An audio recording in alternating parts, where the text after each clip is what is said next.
My name is Chris Owens. I'm the general manager at Cucina Cucina here in Issaquah. I'm also a certified specialist in wine. Just want to show you a little of the collection, things we're serving here.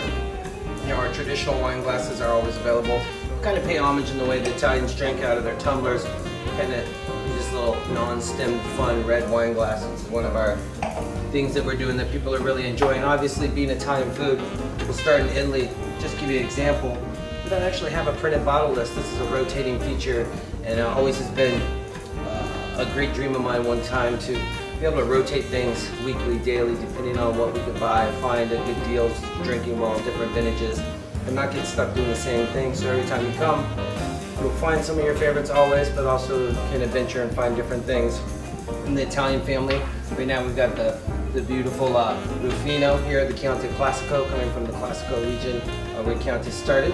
Then we have a beautiful Massi Amarone, and then alongside of it, its little brother, if you will, the Massi Ripasso, which is the second pressing of the Amarone grapes.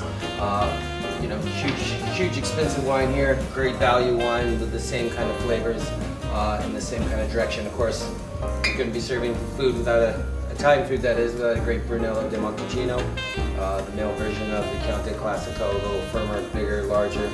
Michele Chiarella brings us the Barolo Barbarescos, and again, this is what we have in-house now, but I change between different houses and try different things all the time. So if you like these styles of wines in these regions, we try to experiment and find other things to keep people moving forward and enjoying wine as an experience. The key thing to note about our floating wine list, which sometimes baffles people, is the reason we do it is for the value in it. And all our high-end wines, once we get above $50, $40 to $50 our cost, we charge markup only $25, and so you're getting some of the nicest wines in the world that you'll find for $150 and $180 on many of your high-end wine lists around town and in the Northwest, that you're getting here for $75 and sometimes less. So great value, it's a lot of fun. Besides, you know, the Italians, we love to feature, of course, being in Washington, several different great Washington wines, from Pepperbridge Cabernet, one of our all-time favorites. Always fantastic out of Walla Walla. Columbia Valley Trust just received mid-90s on the Wine Spectator. We've got a beautiful bottle of Savaya Cab Sav from Walla Walla, also fantastic, nice, deep, rich flavors.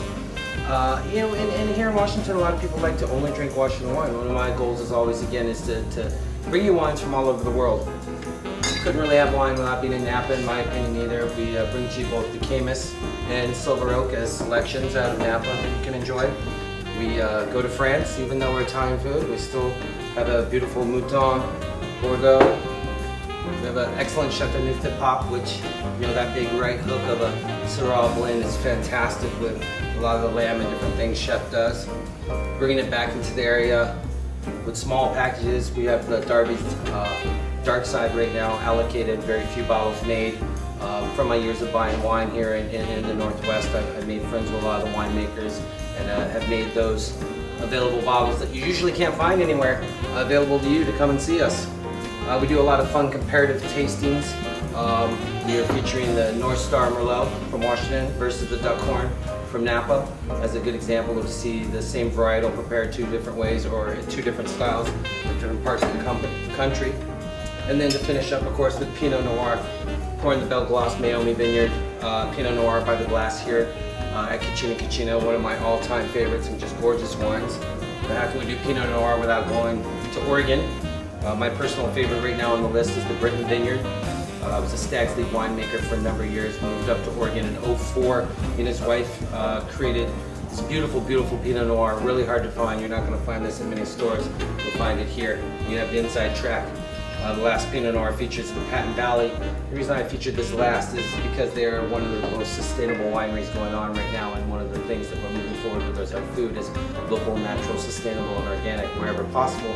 Some of the things were important from Italy. It's hard to get that organic seal on certain times of year where it just doesn't make sense, but the most we can get from our local farms, our local winemakers, and also because we are old world Italian style, we want to venture across all the planet, find the best wines at all price ranges.